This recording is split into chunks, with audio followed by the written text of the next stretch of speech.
খবর পেয়েছি মহামান্য হাইকোর্ট আমাদের একটি সুখবর দিয়েছে, যেখানে বাগেরহাটের সর্বস্তরের জনগণ রাস্তায় খর রৌদ্রের মধ্যে মিছিল করেছে, দাবি জানিয়েছে, অবরোধ করেছে। আজ তার একটি সুফল আমরা পেয়েছি মহামান্য আদালতের মাধ্যমে।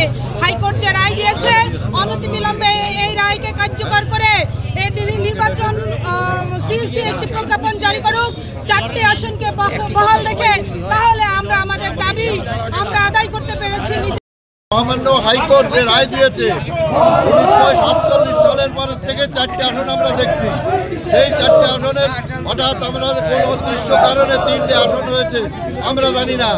আইনি লড়াইয়ের মাধ্যমে আমরা সেইটা আবার 4টে আমরা আসন ফিরে পেয়েছি। এজন্যে আমরা হাইকোর্ট সহ আইন বিচার বিভাগকে অশেষ আন্তরিকভাবে ধন্যবাদ জানাই বাগেরহাটের তরফ থেকে এবং বাগেরহাটের এই 4 সিটির তরফ থেকে। আইনি লড়াইয়ের মধ্য দিয়ে বাগেরহাটের 4টি আসন পুনরুদ্ধার করে বাগেরহাটবাসীকে উপহার দিয়েছে।